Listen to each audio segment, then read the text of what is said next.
What's up, guys? Welcome back to the Light and Lamp podcast. I am here with Steve Hello. and Tim. The dream team. And this week's episode, we're just going to be talking about some trade rumors, some goings on in the NHL, specifically highlighting the Canadian division, or aka the Scotia North Division. Whatever sponsor they wanted to throw on it, yeah. And yeah, that's pretty much it. So, I mean, there's a couple trade rumors been flying around. I mean, we could start with the one that's just the easiest to dismiss, which is the idea that at some point Sidney Crosby will be traded away from the Pittsburgh Penguins. I mean, is there any scenario that you guys can imagine this? Bless you, by the way. And any scenario at all where you could ever imagine this ever happening? Not in a million years. Sidney Crosby, I think I was talking to Joe. It might have been you and Tim the other night. We were talking, and I said, you don't trade a guy like Connor McDavid, right? And I followed it up with, you don't trade a guy like Sidney Crosby. You just can't. He, for all intents and purposes, he is Mr. Pittsburgh Penguin, He's irreplaceable. I mean, you could trade Malkin. I'd find those rumors to be a little more credible than Sid the Kid, to be honest. He's going to retire a Penguin. He has to. You know, some of the old heads would be like, "Oh, nobody thought they would trade Wayne Gretzky." Yeah, the thing is though, Wayne Gretzky had nothing left to prove in Edmonton, and you can say, yeah, Sidney Crosby has nothing left to prove in Pittsburgh, but it's Wayne Gretzky was only 27 when he got traded. Sidney Crosby's 34. He's won 3 Stanley Cups, and he's on the back end of his career. I also kind of think that players like him are too much of a franchise piece to sell. Sid is still in the top 5 jersey sales every year. The thing is too, how do you? It's kind of like the Patrick Kane argument we were talking about with your dad that one time, and then the Mark Messier argument. It's how nothing you're ever gonna get in return for Sidney Crosby is ever gonna be fair, just because of what he means to the franchise. You know what I mean? Funny enough, I was talking to my dad, and he said to trade Patrick Kane the other night. Yeah, no, but it's just what are you going to get that's going to compensate you for Sidney Crosby? What is going to bring you equal value that is, one of probably the second best player in franchise history, the captain of the team, 3-time Stanley Cup champion, several league MVP awards. Realistically, what are you going to get for him? It's just not the face of your franchise for the past 15 years. Yeah, it's just not worth it. You're better off just he's gonna put butts in seats every year no matter what. So that's what I'm saying. Jersey sales are there, ticket sales are there. So from a business standpoint, from a business standpoint, it doesn't make sense. From a hockey standpoint, it doesn't make sense. And honestly, from a personnel standpoint, it doesn't make any sense. Like I said, you get 3-4 first-round picks for him and a blue chip prospect. Oh boy, you'd have to have some form of LeBron leaving to go to Miami-esque move to get him out of there, I think. Yeah, but even in that situation, LeBron was chasing a title. Sid doesn't need another cup. He's got 3, Yeah. So, I don't even think if he hit free agency and Pittsburgh, for whatever reason, doesn't want to re-up him and take him into his twilight years, I don't understand. I feel like he's going to be Zdeno Chara, right? He'll just take as much money as Pittsburgh's going to give him to keep coming back because it's not about money anymore for Sid. He just wants to play and play at a high level. And he's probably got a family. I don't know if he's married or has kids or anything, but he's essentially grown up in Pittsburgh. He got there when he was 18. He's a 33-year-old man now, See, though, it's funny you mentioned Chara, though. Well, Chara left because the Bruins showed no interest after a while. I mean, they didn't pay him, or not pay him, but they didn't. They had decided to. They made a personnel decision to move on from him. It's in the same way they made a decision to move on from Torrey Krug. They decided that going forward with the younger defense, and they didn't fit into that mold or into that plan. Not to get too far off topic, but I can understand them making that play with Torrey Krug, because Torrey Krug is 28, right? So he doesn't really fit into their timeline or whatever they're thinking. But Chara's gonna only play maybe one more year. Is 1 year really gonna? Do you have a guy on the back end that's busting at the seams that you really need to play this year that you can't give the captain his farewell tour? Yeah, Jeremy Lozon maybe. Like, Like, you know what I'm saying? Like, even as a seventh guy, just to keep him in the room, keep the captaincy on his jersey, like, he's important. He meant a lot to that team in that locker room.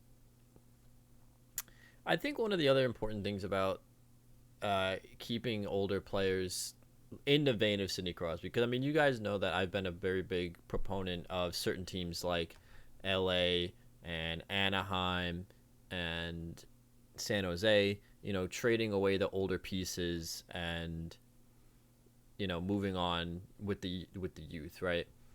But there's something important about keeping an older piece like Sidney Crosby while you start to integrate the youth, and that's the leadership and the culture that he brings to that team.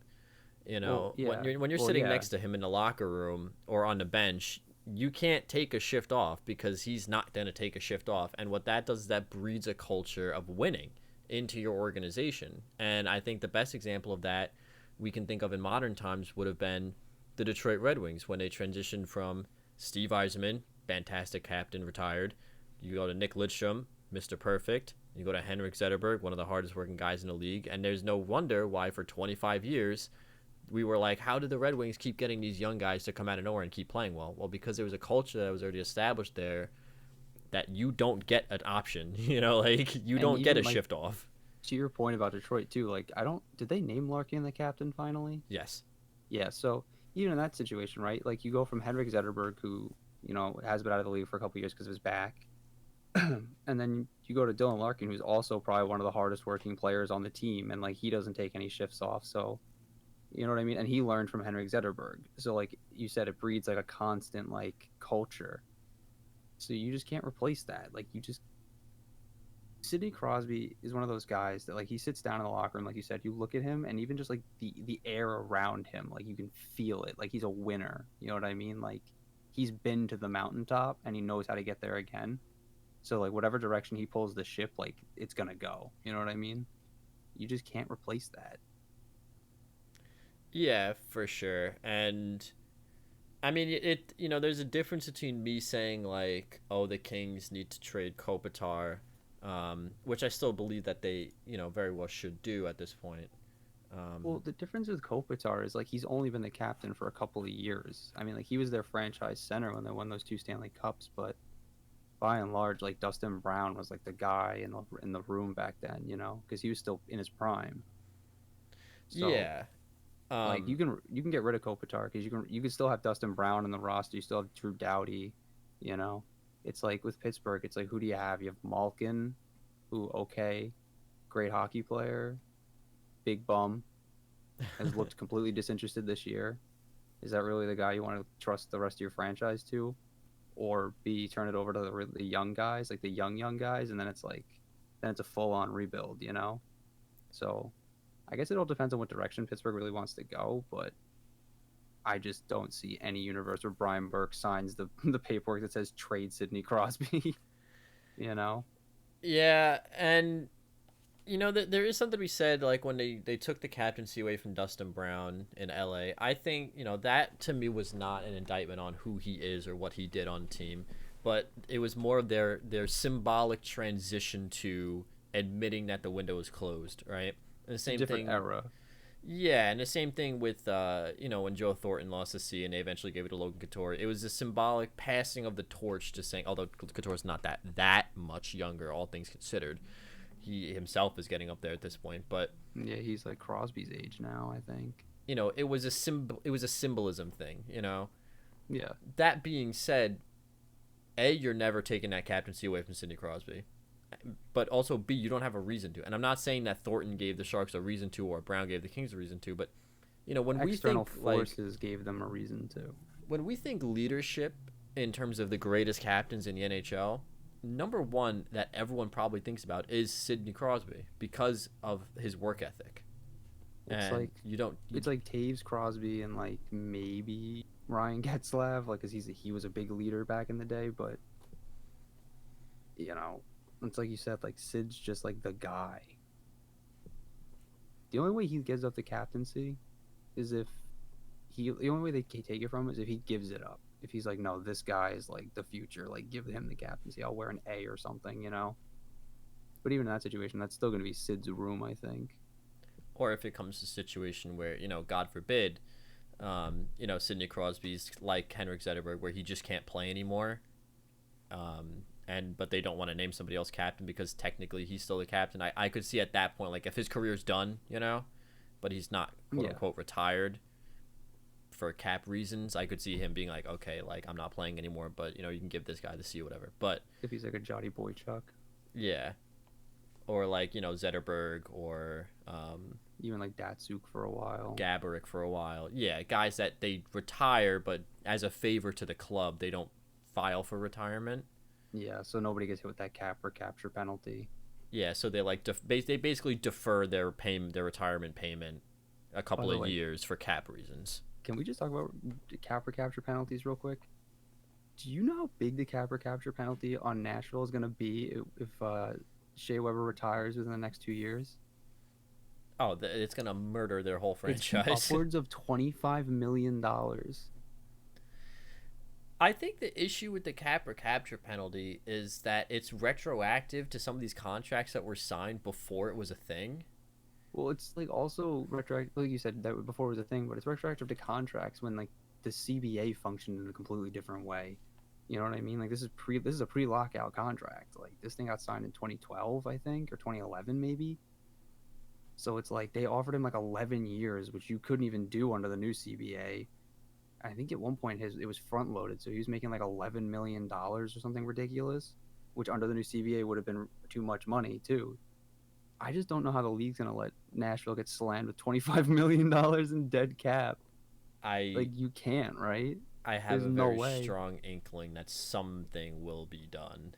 They'll have to like spread it out over the course of years to make it manageable, right? Like, I'm not trying to derail this, but like it just came up and I thought about it. Yeah, no, that's gonna be a very odd situation for them, and the same thing with if Zach Parise were to have ever gotten traded out of Minnesota, like the rumor has been for the last couple of seasons, and then he retired, they would be on a hook for all that money. Ridiculous. Even like Ryan Suter, yeah. Oh my God. I mean, thankfully for these teams and honestly the players too, they're still playing, so they're collecting all of their money over the course of years and not in one big paycheck. Although that being said, I highly, highly doubt that Zach Parise and Ryan Suter are going to play out the length of his contract, because that contract takes them until they're 40. Like, I think Ryan Suter might, just because like he's built like a tank. You know what I mean? So 1, 2, 3, 4, 5. So 40 to 41 is the time that when this yeah. Yeah, the only one I could see sticking it out, honestly, is Ryan Suter, and that's like I said, just because like he's built like a tank, man. Like he doesn't miss games. It's a workhorse. Zach Parise gets banged up. He's been banged up in the past, so like I could totally see him, and there's nothing wrong with that. He's 37, 38 years old, being like, hey, I broke my body for 15 years for this. I can't do it anymore. Yeah, for sure. Again, not to derail this, I'm sorry. No, you're good. I mean, it's a good thing to talk about, and it's good like tangential conversation, because it's really that leads to interesting discussions. So like don't be afraid to kind of bring up whatever you're thinking about, especially on an episode like this where we're more or less just talking about news. Yeah, true. So other trade rumors, a little more credible, I think. We'll start out west and we'll go to the Anaheim Ducks. The rumor is that Anaheim has given the indication that they are willing to commit to a full-on rebuild, full-on tank and rebuild at this point. And one John Gibson, 27-year-old goaltender on a $6.4 million contract, which is an absolute steal, by the way. Dude, he's a top 3 goalie in the league. Rumor is that he wants out because he doesn't want to sit through another rebuild, because he basically has never had a team around. Well, not never, but he got like the worst luck, because Freddie Anderson got all of those prime age, like competitive Anaheim teams, and John Gibson got like the transitionary team where like the window was getting smaller and smaller, and then he got like stuck with the team that when it was bad. I feel bad for the guy. Yeah. he's never really had all that much support in Anaheim outside of the 1 year they went to the Western Conference Final. They probably should have lost to the Oilers that year too. They got a lot of calls in that second round. So, they brought up Trevor Zegras the other day. The Ducks did, exciting 19-year-old young prospect. They have guys that are taking big steps like Max Comtois and Sam Steele. I mean, and you're gonna build around Jamie. You have to build around Jamie Drysdale, who's a fucking stud. Right. So, and this brings up an interesting question too. If they trade John Gibson, just again another tangential conversation. What does that mean for 27-year-old Hampus Lindholm and 29-year-old Cam Fowler? Do they start looking to move? Yeah, I do. I mean, also real quick, what do you think about John Gibson to Buffalo? I think it's a match made in heaven. I mean, I was honestly you could probably get Pekka Luukkonen out of them. I was honestly saying that Buffalo should have been in on Fleury this year when Vegas was offering to retain half the salary, because they should have been in on like all of these free agents. Because Fleury makes $7 million. Yeah, so you definitely take a 2-year contract at $3.5 million for Marc-Andre Fleury. Look what he's done this year. Oh no big deal. Just shut out the Colorado Avalanche twice. I mean, he's an animal. And I don't know necessarily what happens in Buffalo, because we're going to actually, we can also tangentially talk about them, because now Jack Eichel's name is back in the rumor mill. So do you trade for John Gibson knowing that your relationship with your star player is so tenuous? If you're Buffalo, do you make a move for the goalie when you don't know if you're going to have Jack Eichel really beyond next year? But if you're Jack Eichel, right, wouldn't this be a move that you look at and you're like, wow, okay, the team's actually like making a move to try to support me here? You know what I mean? Like, because I think Jack understands it's not going to be an overnight sensation, right? They're not going to go from being not great to amazing overnight. Like, I think he's committed to a process. I think like the problem is the process in Buffalo has been so like 1 step forward, 2 steps back. You know what I mean? Yeah. That like he's kind of just over it. Whereas I think this would signal like a very clear indication of like, no, we're just going forward. Like we're getting a prime age goaltender who's arguably top 5, if not top 3 in the NHL on talent alone, behind a pretty serviceable D-core and a top 6 that's got Jack Eichel in it. So it's going to score goals. Do you think? Okay, so here's my tinfoil hat theory. Could they package a defenseman in there with that? Here's my tinfoil hat conspiracy theory about Jack Eichel. I think there's 3 scenarios, assuming that, like you said, they don't make a trade, or assuming they don't make a trade for John Gibson this year, right? I see 3 scenarios happening with John Gibson. A, the Buffalo Sabres miss the playoffs and Taylor Hall walks in free agency. I think he's out. I think he walks at that point, or he asks for a trade formally. I think B, if the Buffalo Sabres make the playoffs and Taylor Hall resigns, I think Jack Eichel stays. C, if one of the other happens, so if either the Buffalo Sabres make the playoffs convincingly, but Taylor Hall walks, I still think he stays, or it's a 50-50 at that point. Or if the Sabres miss the playoffs, but Taylor Hall stays, I think that's a 50-50. I've like boiled it down to like 3 scenarios in my head, and I don't know necessarily. I mean, if they make the move for John Gibson, but Taylor Hall walks, is that still enough to convince Jack Eichel to stay in Buffalo? Is the question. I guess it would really. Well, then it goes on to like, what do they do to replace Taylor Hall, right? Like, do they go out and get someone like Mike Hoffman maybe or something? Like, it's like what? Because he's also going to be a free agent at the end of the year again, because the guy can never get a long-term deal. But, I don't know. It's interesting. But to your original point with Hampus Lindholm and Cam Fowler, I think. Isn't Cam Fowler's older? I think Cam Fowler's like 28 now or 29, right? Fowler's 29 and Lindholm is 27. Yeah, I mean, Lindholm has a little more time. You could probably buy time with him to see if you can raise his value. But like Cam Fowler, you got to sell on now because his value is never going to be higher just because that contract he's on, I think. It's a $6.5 million deal, I'm pretty sure. for the next Goes couple of years. 1, 2, 3, 4, 5, 6 years, including this one. So 5 years after this year. Yeah, and he's already 29. You're going to want to get the best value of that contract. It's going to come when he's like 30, 31, and maybe 32, just because like by the time he's 33, 34, he's not going to be worth that $6.5 million probably. He's going to slow down.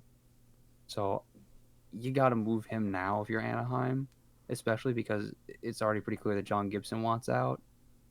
So like there's really nothing there for these prime-aged players anymore. Like it's the kids show and like Ryan Getzlab essentially, because he's not going anywhere. Unless he walks. And they still have, Jacob Silverberg. And Rickard Rakell. But it's interesting because one of the teams that Gibson's been talked about is the Pittsburgh Penguins. John Gibson was born and grew up, I believe, in the area around Pittsburgh. Yeah, he did. Let's see if we can nail down if he was... Yeah, he was born in Pittsburgh, so he's born in the city of Pittsburgh. Obviously, Pittsburgh kid. Again, obviously, the Penguins have had some difficulties in net this year, considering that they don't really have a safety net behind Tristan Jarry. If I pull up Tristan Jarry's stats here, I don't think they've been underwhelming, to say the least. Yeah, 318 and an 893. The only question I really have is, what does Pittsburgh have to offer Anaheim that wouldn't break the bank now or in the future? Because Pittsburgh is in a situation where it's like, if they can weasel their way into a position to win now and do it, they're going to, because they have Sidney Crosby, right? But I feel like Brian Burke's smart enough to know not to sell the farm. You know what I mean? Like, he's not going to sell the farm to pay whatever it is, or Rob Paul to pay Peter. Yeah. You know what I mean? Like, so if Anaheim's looking to add a defenseman, right, to play with Jamie Drysdale or something, it's like, oh, well, that Joseph kid that they've had playing on the back end has been really good for them this year. But if you're Pittsburgh, is John Gibson worth giving up your future on the blue line? Because now you've only added more time onto your rebuild, And the other question is, where are they going to get this $6.5 million from? Because right now their projected cap space is $161,000. So where are you going to find the money to move? It's all tied up in Sidney Crosby and Evgeny Malkin, Chris Letang. Trade Jason Zucker the year after you traded for him and then signed him. They're in a bad spot, and I don't think there's really an easy way out for the Pittsburgh Penguins, and John Gibson looks like a real nice easy way out, an elite goaltender to come in and just cover up all your defensive mistakes. I mean, it's like a dream. It's like a match made in heaven. It's a dream come true, right? But sometimes the reality just isn't there. I don't really see how Pittsburgh could pull this off. It's the Rangers getting the first round pick and getting last, and then Panarin having to go back to Russia. He didn't even go back to Russia. He's still here. Well, yeah, but he's just trying to figure out if he can get his family out. Yeah. So Putin doesn't poison him. That's what I'm saying. In the NHL, there is no easy way out, as we discovered. Can we just talk about that real quick? Not to dig it, the Rangers have some awful luck, the strangest luck. How do you go from getting a second overall pick, getting a first overall pick, to then having your star franchise player have to take a leave of absence because the president of his country is trying to arrest him based on some bogus, trumped-up story coming from some guy that nobody knows? Well, just before we get into that, I just do want to... He has spoken out against him publicly. Before we do, I just want to point out, just to cover our bases here... The story is alleged. We don't know if it's true or not. Well, but not even that, but the as the story develops and we're learning more and more, I believe it was from NYP Brooks, who then reported that it's not, the government of Russia is not tied to this. Apparently this guy, this old coach of him, is just going rogue in hopes to gain favor and get a political position. So technically it's not, just to cover our bases, because I don't want to get yelled at in the comments here. Yes, this is not Vladimir Putin himself saying Artemi Panarin's a bad man. But it's this guy going rogue because he loves Putin. It's the environment Putin has created for himself. Right.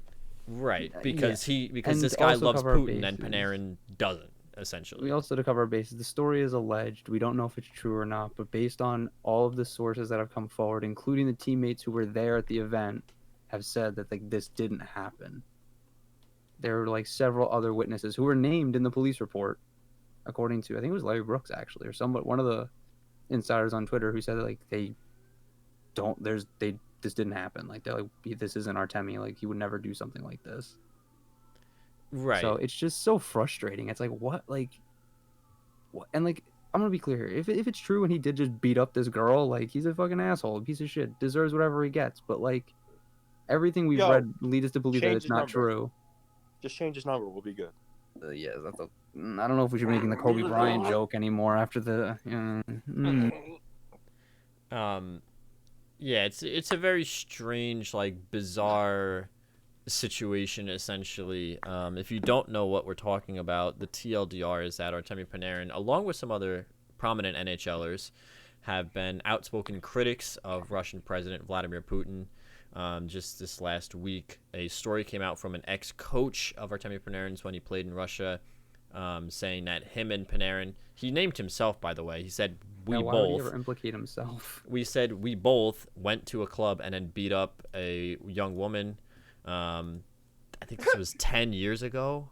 Yeah, it wasn't like 2008 or something weird.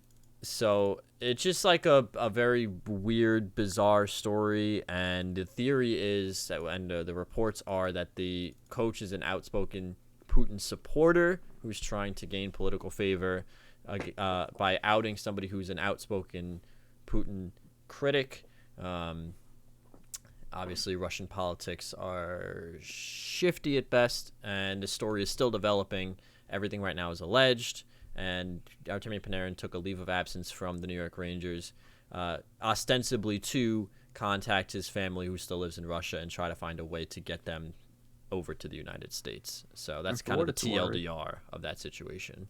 And for what it's worth, even if the story comes out to be true, like whatever happens to Panarin's family, like they deserve to be safe. Like this is such a ridiculous situation that like nobody should have to find themselves in. Like the I fact just don't that understand. at any point you have to worry about a situation like this happening says that your family shouldn't be there. Yeah, like, especially with his money. Like they're probably gonna be better off here. And this isn't a shot at like Russians or Russian viewers or anything. It's just like the actual truth of it is like it's probably dangerous there for them now, and they probably should leave. So we're hoping for the best for Artemi and his family, and yeah, it's a weird situation, man. Yeah, 2020 is a weird year for hockey. And again, right now we don't have confirmation whether or not it's true. A lot of the signs are pointing to it being false. If it ends up being true, that's going to be a different situation. Obviously, our stance would change drastically. Outside of, like you said, his family, they deserve to be safe no matter what. But that'll never change. Well, no, if this is true, then no free Panarin, and he deserves to rot in a prison cell. But, yeah, just a very strange situation. Did you ever think we'd have to be talking about the Russian government's reaction to criticism when we started an NHL podcast? Not particularly. I mean, like, look, if you listen to what Brooksy and fucking those and Witt and what's his name, fucking Arizona guy, I can't think of his name right a second. Oh my god, Biz. Yeah, if you listen to Biz and Whitney, what we say is tame. Rob keeps it under control in comparison. Well, I mean, here's the thing, right? Like, even like my change the number joke. There are plenty of NHL stars who have treaded slightly into the water of politics before, but it's been a relatively low-key sort of situation. I mean, like Alex Ovechkin. Ovechkin, Alex Ovechkin, for example, is an outspoken Putin supporter, from what I understand. I don't know if that's since changed, because at one point Robin Lehner was a Trump supporter, and that has since changed. She has since walked that back and said he was very, regretful of that time. So, we've had times where like Ovechkin was a Putin supporter at one point. I don't know if that's still true, so don't quote me on that. But I guess I'm more or less saying, did you ever think we'd be having a First Amendment argument on a hockey podcast? like I said, I would say no, but the landscape of the NHL is starting to tread in a way where these players are becoming more identified with their beliefs, as you know, like because we see this in other sports too, like in the NBA. You know, that's a very personality driven league. I guess what I was always to say is like the world has forced this change, I guess too, right? Like the world crept into the sport. The sport couldn't stay on an island anymore. You can only be ignorant for so long, right? Before it's just absolute stupidity. But yeah, so that's you know, again, like we said, you know, we're wishing the best for Panarin's family. You know, if this is not true, obviously we hope that nobody gets wrongfully hurt. We hope that Panarin is safe and finds a way to get his friends and family over here. If it is true, that'll be a story that we'll revisit at some other later point in time. I think everybody can predict our stance on what it would be if it was true, based on our prior stance on domestic violence in the NHL. Which is obviously 0 tolerance. Yeah, that he's a terrible human being and should rot underneath the jail. Yeah. You can give it banished to Siberia with Slava Voinov for all I care. Right. So what were we talking about? Oh, Buffalo. Yeah. Is it really not to make it just to touch back on? Is it really domestic violence if they just beat this chick up though? Yeah. No. I think domestic violence is any. I think it's an assault charge. Domestic violence has to be in the home. Yeah, I think it would just be an assault charge. But I mean, still, it falls in the same thing. Yeah. I think battery against women. It's zero. Yeah. It's a 0 tolerance policy. You know, like you can't just like accept guys going around slapping up women. Like that's not okay. So, oh shit, I don't want to click on that UGG ad. You don't want some Uggs, yo? They're pretty warm. To kind of circle back on the whole, you know, Jack Eichel. We were talking about John Gibson originally, and how I couldn't see how Pittsburgh could pull it off. And Buffalo, granted, to their credit, right now they only have about $400,000 in cap space because they're paying Jeff Skinner, who, by the way, was a healthy scratch the other night. He was demoted to the 4th line, and then he was a healthy scratch, $9 million healthy scratch, by the way. Do you think that Buffalo could sweeten the pot enough to throw in Kyle Okposo for Anaheim to eat that contract for a little while? Because it's only got like 2 more years on it, I think, including this one. Yeah, it's this year and then a 2 after.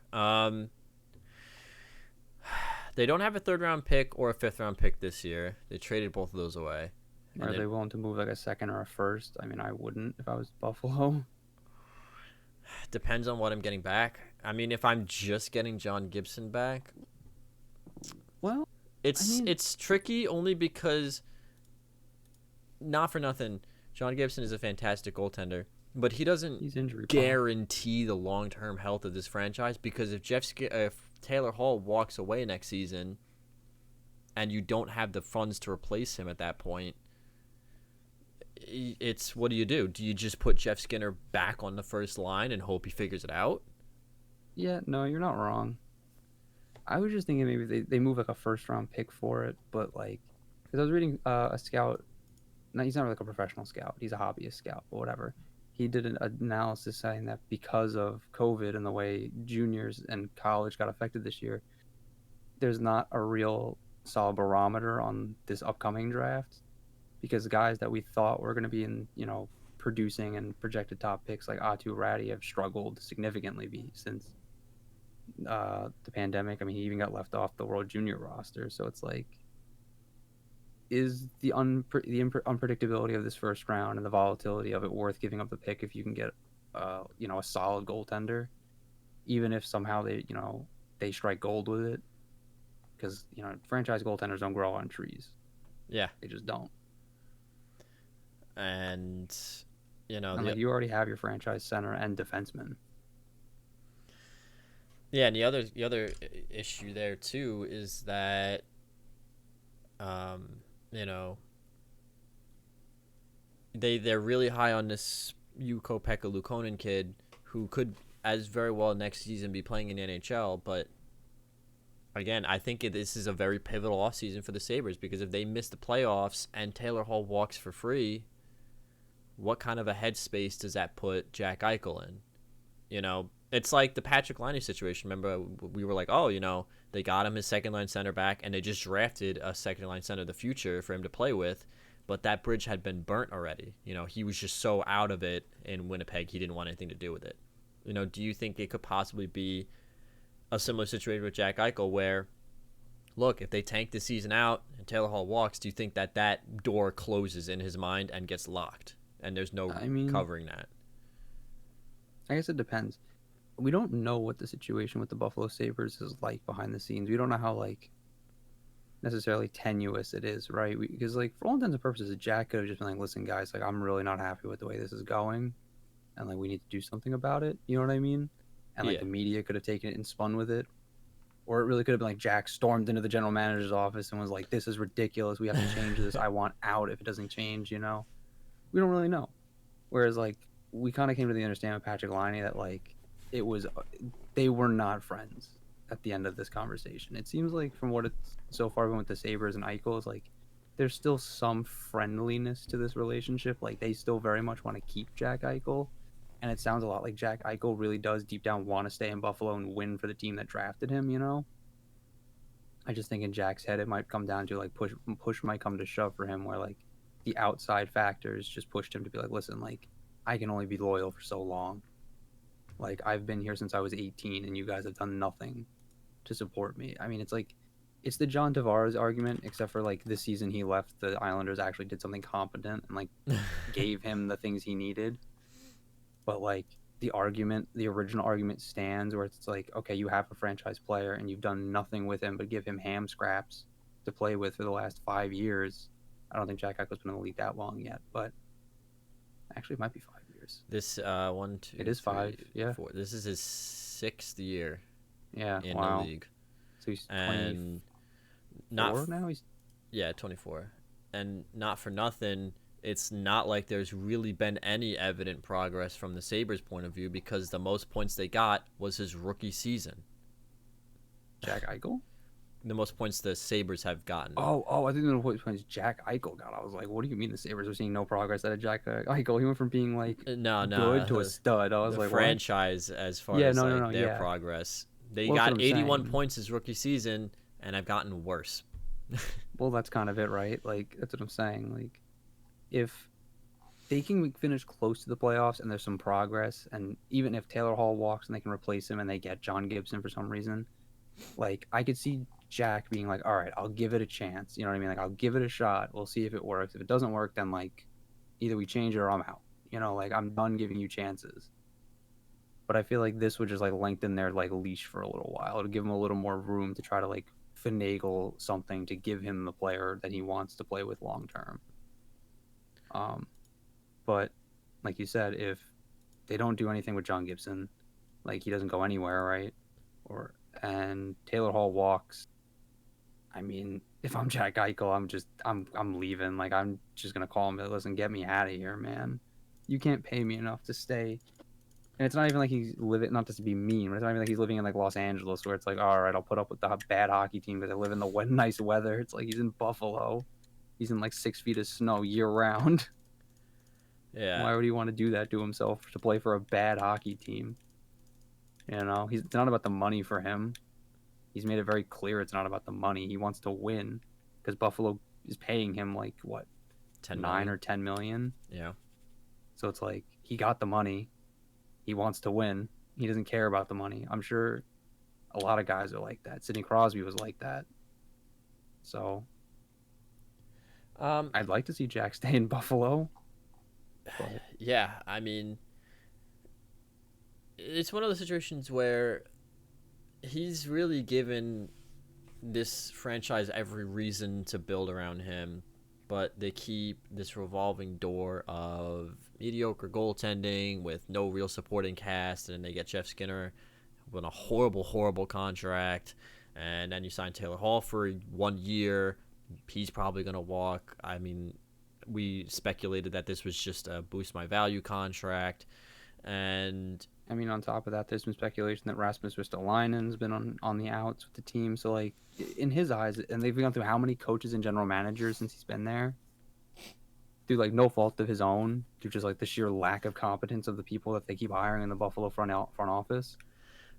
And that's one of the things that really bothers me about people that say Jack Eichel is a coach killer. The only reason that you could argue Jack Eichel is a coach killer is in the sense that the GM looks at the coach and says, "You have Jack. Why aren't you doing anything?" I don't necessarily think he's a coach killer in the traditional sense that like he's lazy and he's not doing anything and he's underperforming. Therefore, the coach is fired. It's like this guy's busting his hump every night, putting up points, and they still can't get it done. So the GM's like, I don't understand, despite the fact that they never really invested in their goaltending. I mean, Eileen Solmark's having a fantastic season, don't get me wrong, but they really haven't invested in anything essentially to help this guy out. And it's interesting because the trade rumors have linked him to a couple different teams, one of which I don't understand, which is LA. I don't understand. When you already have Alex Turcotte and Quentin Byfield like lined up right down the middle 1-2, like why do you? I mean, yeah, you can get Jack Eichel who's better now, but like you don't know what those kids can turn into, and like you're not in a position to be even relatively competitive. So like, who cares? They're having a decent season this year. They're surprising a lot of people, but the long-term health outlook of that franchise is one of the worst in the NHL currently. In terms of like immediate competitiveness. Well, yeah, like the real thing is like their division's weak. I mean, they're beating up on the other two California teams like 6 times this year. I think you play each other 8 times a year, right? Like, okay, so you beat up on them. Like they don't have any. And for what it's worth, like the Western Canadian teams are weird and like they've been kind of struggling this year, but they still offer better competition than those California teams. So it's like I don't think LA would be doing as well if they had to face like better competition on a nightly basis. So it's like it's a mirage. I mean, they're also playing. Isn't Minnesota in that division? No, they're in the Central. They're playing. Yeah. It's Arizona. Yeah, Arizona's in that division. So you get to beat up on Arizona, San Jose, and Anaheim a collective 24 times this year. I mean, that's easy. You could pick up 12, 13 wins off those teams. Minnesota is in that division, by the way. Oh, big money. That's 32 games then. Yeah, like... There's 32 games you can win 15 or 20 of. And it says, like, if Jack Eichel wanted to leave Buffalo because he hated the organization and he hated the city, if that was his reason for leaving... if it was an argument like against thing. Yeah, then it's like, all right, I could see you going to LA for the lifestyle, but he wants to compete, and that's the reason why he would be leaving. How many competitive years realistically do you get out of the core of Doughty, Kopitar, and Quick? Like 2, maybe? Not really any, I would argue. And then you're right back where you started. I think they get 2 or 3, but I think that window is nailed shut. And by competitive, I mean, listen, they're not going to be bona fide cup contenders for a long time still. But I mean, I think they would make the playoffs with Jack Eichel. To me, it'd be a situation where like they'd be doing what the Red Wings did at the end of that dynasty years, like the 25 years, where it's like they were just making the playoffs to make the playoffs. Yeah. It's like, all right, you got here and you got your ass kicked in 5 games in the first round. What's the point? Don't you want to actually be competitive when you get here? Or like Minnesota and all those years that they went past the first round and then got ass blasted the second round every time. By Chicago almost every time. Literally never made the Western Conference Finals. They would run into Chicago in the first or second round, and every time I saw that matchup, I'm like, all right, see you, Minnesota. Like, that's not happening. Like they used to drag the series out too. Like they were really holding on, but but then they would just lay an egg in the last 2 games, and it's like, all right, see you later. Yes, then like they'd like win the first game, lose 2, win 1, and then just. I'm like, all right, see you later, Minnesota. Get ass blasted the next 2. It's like have fun golfing, guys. But that's kind of like to your point, right? Like, what it's like any of these teams. Why would even the Rangers, honestly, like? Well, that's the other team that's been talked about. Center for us, but like, your problem with it is, from what I understand, that like the Rangers don't need more forwards, and I agree. My argument is that the Rangers could always upgrading at center is never a problem, especially if you can remove one of the centers from the roster in the trade. My issue is how the fuck are we gonna pay him? This $10 million contract. Yeah, like we already have $11.5 million tied up in Artemi Panarin for the next 6 years, which is money well spent because Artemi Panarin's the best player on the roster. But we're gonna have to pay Shesterkin, we're gonna have to pay Fox, we're gonna have to pay Lindgren, we're gonna have to pay Hedel. Like, where's this? What happened with the D'Angelo contract? It's still there. They haven't bought it out yet. And if you buy it out, then you save money for this year, but you have more dead cap next couple of years. So it hurts us in the long term. So our best bet is to try and trade him, or for him to just kind of like retire quietly and go to the KHL. Because then there's no cap or capture. He just gets paid out, and that's it. The Rangers he's on a contract with us. Contracts that are up at the end of this year: Pavel Buchnevich, Julian Gauthier, Brett Howden, Phil DiGiuseppe, Brendan Smith's book comes off the books. So you can probably get him at a cheaper deal. Jack Johnson, close to one. Ryan Lindgren, Philip Hedl, Shesterkin, Libor Hayek. Yeah, so you see what I'm saying? Like, and then you add that to the Jacob Trouba contract, which is on the books for the next 8 years at $8 million. So it's like, all right, do we want to be the Toronto Maple Leafs? Yeah, do we want to be the Toronto Maple Leafs? Like, do we want to tie ourselves up to these? I mean, we have to try Zibanejad in 2 years. We just signed Strome to a contract that's way too much money for him, honestly. Like, good for you for getting the bag, homie, but like, $4.5 million is a lot for a career 50-point player. Yeah, Sorry. Like I imagine that Strome obviously would be the man on the outs. Like he'd get traded. Or Zibanejad, depending on how cold he stays, right? It's one of the two, really. But the real problem too is like, what prospects are the Rangers going to load up with it? Like, what are you going to give them? Our whole future? Like, it's not worth it. Right, and I mean, because most of the Rangers' top flight prospects at this point, most of them anyway, are playing. And yeah. The guys who aren't are, Kravtsov in Russia, Nils Lundqvist in Sweden, who's supposed to sign a contract at the end of this year and come finish the season in Hartford. And I think that's really it. Because otherwise, it's Kakko, Hedl, Laugh, Fox. And I mean, the DeAngelo contract, the rumor is that it's going to be bought out. I mean, the issue there is that at that point, the Rangers this year, believe it or not, have $13 million in buyout dead cap. Next year they have $4 million, and then the year after they have 2.5. So you add another million or so on top of that with the DeAngelo buyout. Like, at what point, are you sitting there like, well, we have $4 million in dead cap. Oh, and plus we now have $22 million tied up in 2 players. Like, it's a problem. It's a real big problem. So I mean, I just don't think the trade really makes sense in almost any facet. Yeah. That being said, I mean, there are teams that really could use a first line center that are still competitive. I mean, Montreal being one of them. I could see Calgary, Dallas, Chicago. Chicago. I mean, he would speed up Chicago's rebuild like overnight. They wouldn't have to draft any more centers. They could trade them Dylan Strome. Be like, here you go. See you later. If you could swap out and somehow get somebody to eat that Kevin Hayes contract, Jack Eichel's a huge upgrade in the center position for the Flyers. Oh my God, could you imagine Eichel and Couturier down the middle 1-2? Be a nightmare. Be a two-headed monster. Like, there's plenty of teams here that could use a second-line center, so much so that I just don't understand. I don't think either one of the teams that have been rumored to be in on him really make all that much sense. I mean, the Rangers get involved in every big name that comes up. It seems like they always start making calls, and like you're always just like, please don't do it. Don't do something stupid, please. At the least I could say for the Rangers is that Jack Eichel would be on a theoretically competitive team at that point. And a young competitive team at that point. He'd give us a better chance at the playoffs for sure. Because, I mean, like, Jack Eichel is just going to come over and put up points. I mean, how nasty would the number one unit look with Panarin and Eichel on either side ripping one-timers? Like, it's nasty. But I just don't think it's worth it. Yeah, no, I don't know. I think that the Rangers need to stay away from this trade. And I think for Jack Eichel's sake, he needs to stay away from LA. Yeah, I think for a lot of our sakes, people need to stay away from LA. And the last kind of topic that I did want to talk about, it's kind of a tandem topic. The Canadiens fired head coach Claude Julien and replaced him in interim with one of his assistant coaches. And I want to talk about the Canadiens and then just the North Division in general, with the flat-out question being, are any of these teams legitimate Stanley Cup contenders, period? And I personally think the answer is no, unless either one of you guys have a different theory on that. Yeah, no.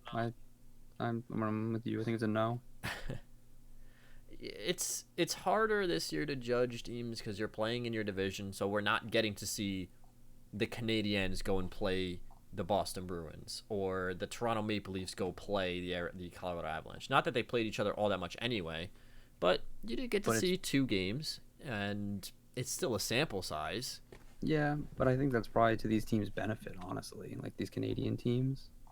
Just because, like, if you're Montreal, you're not going to want to go to Boston or, play these tough teams like you had to as many times as they did, because it's like I can beat up on Ottawa 8 times this year. Well, if you're Montreal, you just lose back-to-back games in shootout to the Ottawa Senators.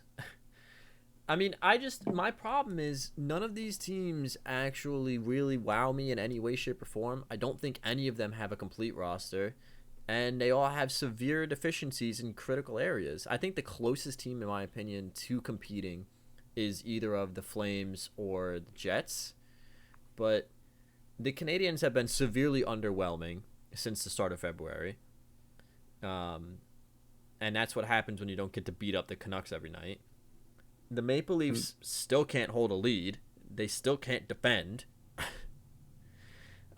There's questions about Freddie Anderson in net, which I think is ridiculous considering, again, you still don't know how to defend. Yeah, like, the only team that I think is realistically competitive in this division is Winnipeg, and that's only because they have Connor Hellebuck in that top 6. Like, and their defense is serviceable. They can defend. They know what they're doing. They're young, though, so they still need to grow into it. Yeah. Yeah. But, like, Edmonton's a dumpster fire. Like, that is... I mean, Connor McDavid and Leon Draisaitl are unbelievable, but, like, outside of them, like, that team is just a mess. You still don't have a goalie. And Vancouver's a mess. Calgary, to me, is somewhat of an enigma, and I think really the issue is that offense is just... It's so anemic that it's forcing Calgary to defend more than they want to. And I think that they're really missing a really key piece on the top 6. As good as Andrew Mangiapane is, he's not a top 6 player at this point in his career, I don't think. I think he's better suited to be a third liner, and they're really, really, really hurting on that top 6 because outside of, you have Monahan, Gaudreau, and Tkachuk. Yeah.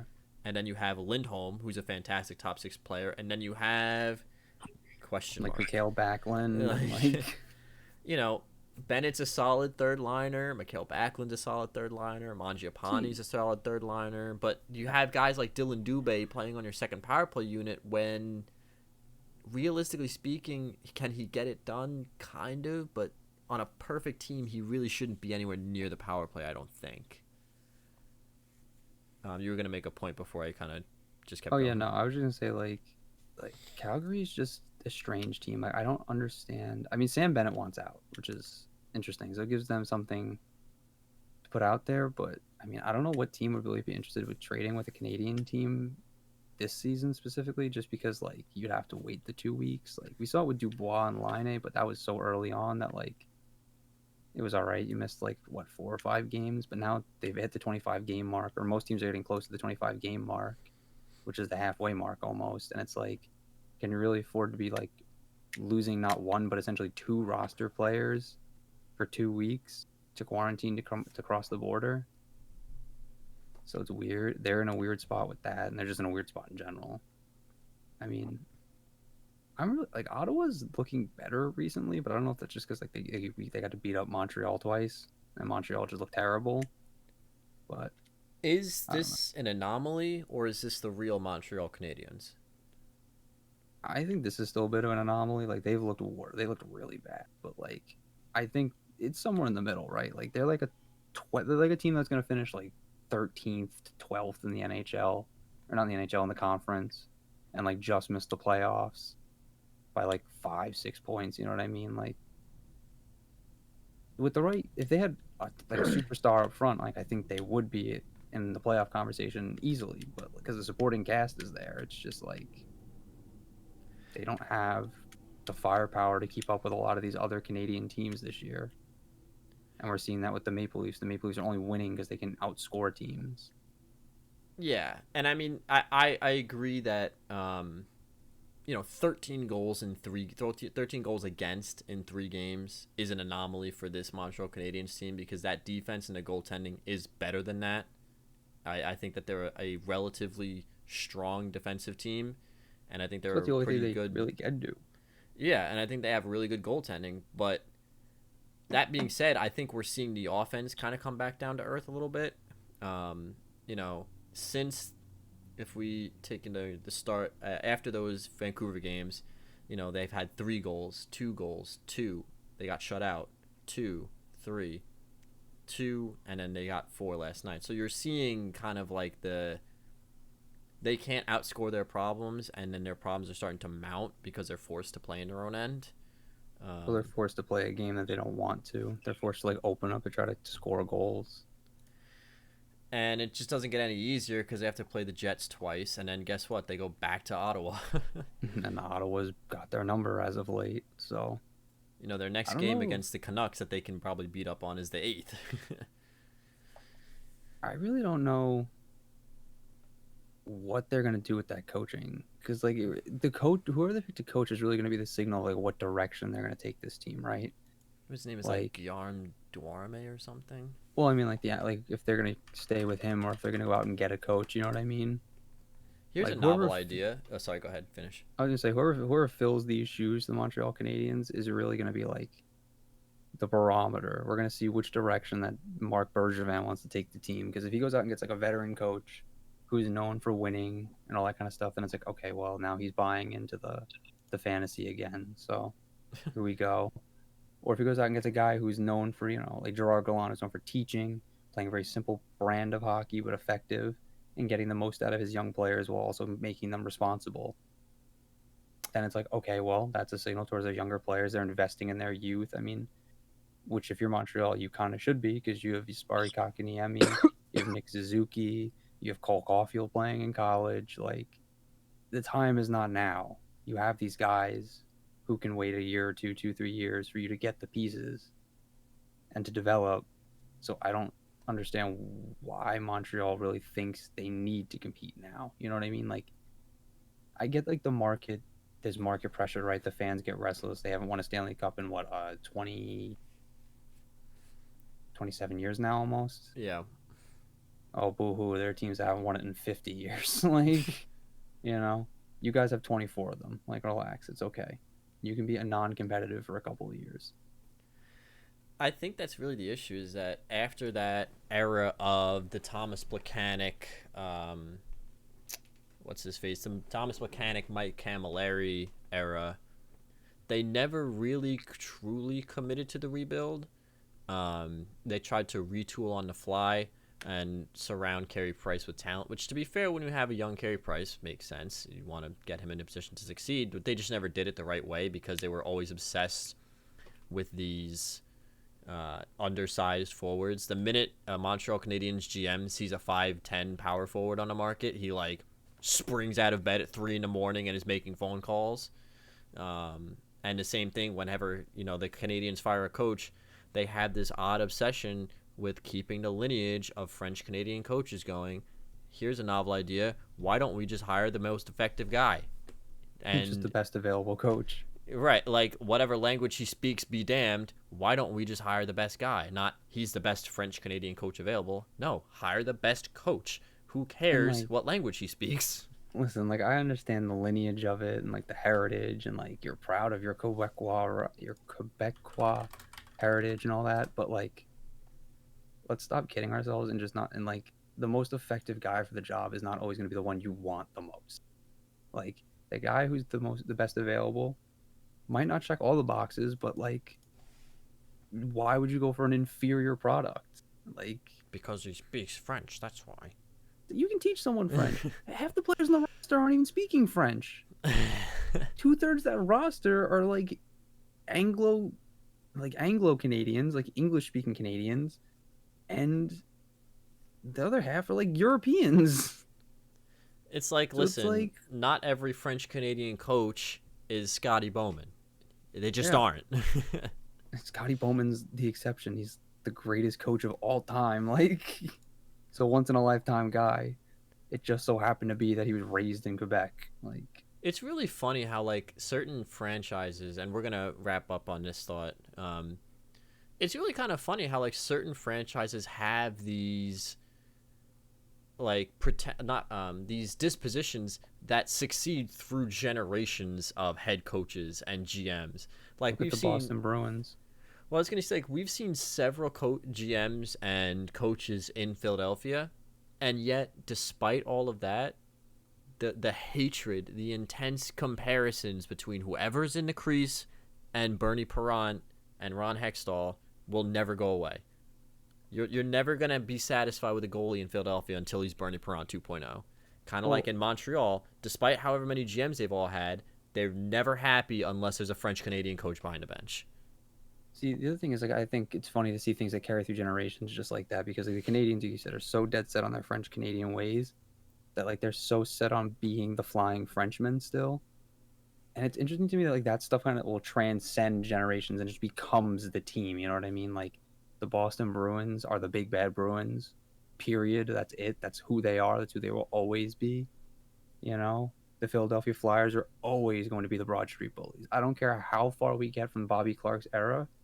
There will always be something in the DNA of that team that makes them that way. You know what I mean? And it's just so bizarre, the things that, like, the hills that these teams are willing to die on for these things. And specifically the Canadians in this instance, it's like, why is this the hill you're dying on? Like, this isn't even the tallest hill. Like, there are more things to stand on and be proud of and continue the heritage of the Flying Frenchmen than just the coach. Like, the coach doesn't make the team makes the coach. It's an identity thing, you know?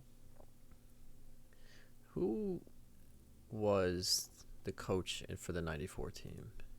93, I think, wasn't it? Jacques Demers. Yeah, who had played for them.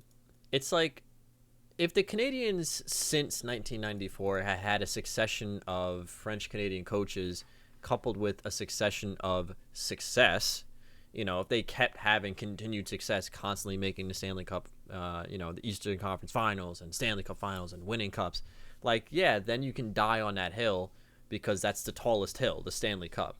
But it's like, dude, you're standing on a molehill looking up at Mount Kilimanjaro and you're like, this is my hill. And it's like, what? Like, it's an extension of the culture war. Like, it's a Canadian culture war battle that we as Americans don't wholly understand because we don't deal with it. Like, we don't have the Anglophone, Francophone issue here. I mean, we have our own issues, like, don't get me wrong, but we don't deal with that specific issue. So, like, I think for them, it's like a culture war thing. Like, they want to, like, hold on to as much of their French heritage as possible. But it's like, at a certain point, like, when does it become detrimental to your team? You know? Right. Like, at what point do you sit back and you're like, wait a minute, we're a sports franchise. We need to win. Like, oh. And don't get me wrong, like, politics and sports go hand in hand. It always has. There'll always be politics involved in sports. But there are bigger issues in politics that you could be like discussing. And I know this means a lot to Francophones, and I know this means a lot to the people of Quebec, but like your heritage and everything like that. And like, I respect the hell out of that. But at a certain point, you just have to let it go and just stop insisting on hiring like only French Canadian coaches. Like, I'm not saying you outright discredit like all of them, obviously. Yeah, but it's no. like, if he's the best guy for the job and he's French Canadian, then hire him. But if he's the best guy for the job, stop making that like the top priority on your list. Like, it's like, is he a good coach? Comes after, is he French Canadian? And it's like, why? I don't understand. Sorry, go ahead. I was gonna say, I'm never going to understand because like I'm not in that situation, and like I said, we don't live in Canada, so we don't deal with it like that. So to me, it's always going to seem strange, but hey, here's more power to him, I guess. Here's my thing. On the day the Canadians win the Stanley Cup, when their captain throws that beautiful silver trophy all over his head, does anybody care where their coach came from at that moment in time? Is anybody sitting on their couch like, oh, I don't, if they win the Stanley Cup, is there really going to be that guy that's like, well, the coach isn't French, so. No, like, if you're a Canadiens fan, you're going to be losing your mind. Your coach could be from, like, Latvia, who cares? Right, like, he could be from the third planet from Mars, and all you're going to care about is that silver trophy coming back to Montreal. Like, are you really going to be sour grapes because you won a Stanley Cup with a non-French Canadian coach? Like, I mean, that would be by far the dumbest thing anybody could do, right? Like, it's just, I don't know. And maybe to us it seems like a bigger deal than it really is, but like it just seems like the Canadians are so hung up on this thing that like I just don't get it. I have a feeling though that most Canadiens fans would rather be playing for a Stanley Cup with an American coach than sitting in last place with a French Canadian coach. Yeah. And maybe I'm wrong, but if I'm a sports fan, if if the New York Islanders win the Stanley Cup, I could honestly care less where my coach came from. He could be green and from fucking Jupiter. I don't give a damn. He just won a Stanley Cup, bro. That's all I care about is that we win at the end of the year. So, interesting times for everybody involved, specifically the Canadiens. We'll keep a close eye on them. Is there anything you guys wanted to hit on last second before we wrap up? No, I think we covered all our bases, right? We got to like a First Amendment argument related to Russian politics. We talked about the culture war in Canada, and got to make fun of some Canadian hockey teams. So this was the educational episode of the podcast. Yeah, this is where we really get to show our high class New York upbringing. But if you guys are all good, then we'll wrap it up here. Next week's episode, who the hell knows? We'll see what happens. Maybe by that time, Jack Eichel is a Minnesota Wild or something. I don't know. Or like maybe there's more politics. Who knows? But we will keep an eye on things. We'll figure out what the best thing to talk about is, and then we'll be back with more podcasts. So I want to thank everybody for watching, and we'll see you guys again next time.